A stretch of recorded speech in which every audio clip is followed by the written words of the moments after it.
में देखिए, अयोध्या में प्राण प्रतिष्ठा से जुड़ा हुआ अब तक का सबसे महत्वपूर्ण कार्य कल संपन्न किया गया है। रामलला की नई प्रतिमा को राम मंदिर परिसर में कल लाया गया और ये वही प्रतिमा है जिसे मैसूर के प्रसिद्ध मूर्तिकार यानी कि अरुण योगीराज ने बनाया है। इस मूर्ति को अयोध्या के ही विवेक सृष्टि ट्रस्ट में तैयार किया गया और अब उस प्रतिमा को राम मंदिर परिसर में पहुंचा दिया गया।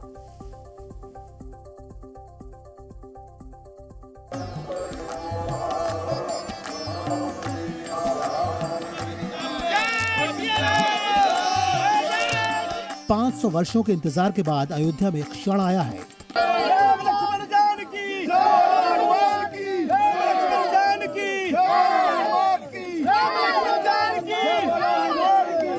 रामलला की नई प्रतिमा को राम मंदिर परिसर में पहुंचा दिया गया है। ये वही प्रतिमा है जिसका निर्माण प्रसिद्ध मूर्तिकार अरुण योगीराज ने किया है। रामलला की मूर्ति को राम जन्मभूमि परिसर लाने से पहले हनुमानगढ़ी का सांकेतिक दर्शन करवाया गया। वक्त मैं हनुमानगढ़ी मंदिर के बाहर मौजूद हूं और इस रास्ते से ही रामलला की मूर्ति को एक विशेष काफिले के साथ में मुझे इस वक्त चंपत राय दिखाई दे रहे हैं। गाड़ी में बैठे हुए श्री राम जन्मभूमि तीर्थ ट्रस्ट के महासचिव है। इस वक्त राम जी की जो मूर्ति है जिसे अरुण योगीराज ने बनाया है, कर्नाटक के बड़े मूर्तिकार है, 51 इंच लंबी इस मूर्ति को इस वक्त राम जन्मभूमि परिसर की तरफ लेकर जाया जा रहा है। इसी ट्रक में रामलला की मूर्ति मौजूद है। एटीएस के कमांडो यहाँ सुरक्षा में तैनात है। यूपी पुलिस के कमांडो नई प्रतिमा को पूरी सुरक्षा के साथ काफिले में मंदिर तक लेकर गए और इस दौरान पूरे रास्ते में राम भक्त नारे लगाते रहे।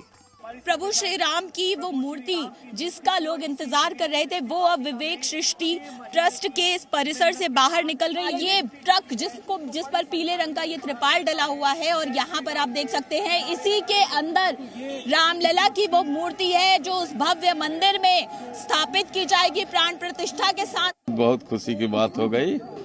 कई वर्षों से इंतजार थी कि भगवान राम आके बैठे। इससे ज्यादा क्या कहे कि 500 वर्ष पहले अपने बुजुर्गों ने मंदिर टूटते हुए देखा था तो खून के आंसू रो रहे थे। आने वाली पीढ़ी के लिए हम लोग साक्षात होंगे कि गर्व की अनुभूति हो रही है।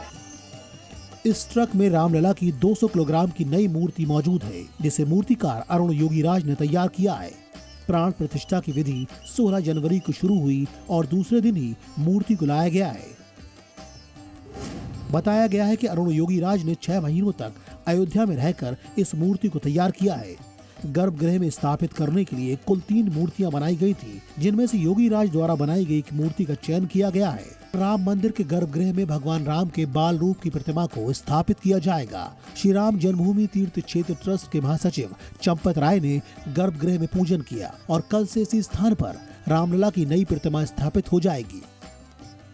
अयोध्या से विशाल पांडे और अंजलि सिंह के साथ ब्यूरो रिपोर्ट जी मीडिया। और आइए अब बात कर लेते हैं सुरक्षा की। अयोध्या में सुरक्षा व्यवस्था चाक चौबंद हो चुकी है। अयोध्या की सड़कों को छावनी में तब्दील किया जा रहा है और इसी कड़ी में अयोध्या में एटीएस की तैनाती भी कर दी गई है। साथ ही सड़कों पर गाड़ियों की लगातार चेकिंग चल रही है। अयोध्या में सुरक्षा का अभेद्य किला तैयार हो चुका है।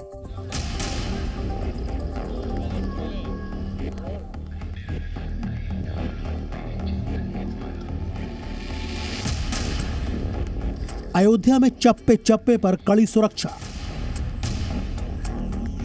एटीएस स्क्वाड का फ्लैग मार्च।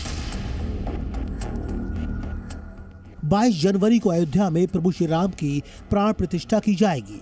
प्राण प्रतिष्ठा कार्यक्रम की सुरक्षा के लिए चप्पे चप्पे पर पुलिस बल की तैनाती की गई है। इसके साथ साथ अब अयोध्या की सड़कों पर एटीएस स्क्वाड को भी उतार दिया गया है। जिससे ये वक्त आगे बीतता जा रहा है और वो घड़ी पास आती जा रही है जब रामलला का 22 तारीख को प्राण प्रतिष्ठा की जाएगी। वैसे एक पैनी नजर रखने के लिए, एक सुरक्षा के लिहाज से एक पूरा कदम यहाँ पर उठाया जा रहा है। एटीएस कमांडो की टीम बेहद खास बाइक्स में सवार होकर अयोध्या के हर गली कूचे तक पहुंचने में सक्षम है ताकि किसी भी इलाके में पहुंचने में कोई परेशानी न हो सके। इसके अलावा अयोध्या में वाहनों की जांच के लिए खास अभियान भी शुरू किया गया है। डॉग स्क्वाड से लेकर बम स्क्वाड भी मुस्तैद है। यूपी पुलिस की टीम बड़े वाहनों के साथ साथ दोपहिया वाहनों की भी जांच कर रही है। जाहिर है जैसे जैसे अयोध्या में रामलला की प्राण प्रतिष्ठा की तारीख नजदीक आ रही है वैसे वैसे सुरक्षा व्यवस्था के दायरे को और मजबूत किया जा रहा है ताकि प्राण प्रतिष्ठा महोत्सव पूरी सुरक्षा के साथ संपन्न हो सके। अंकुर त्यागी के साथ ब्यूरो रिपोर्ट, जी मीडिया। जी न्यूज़।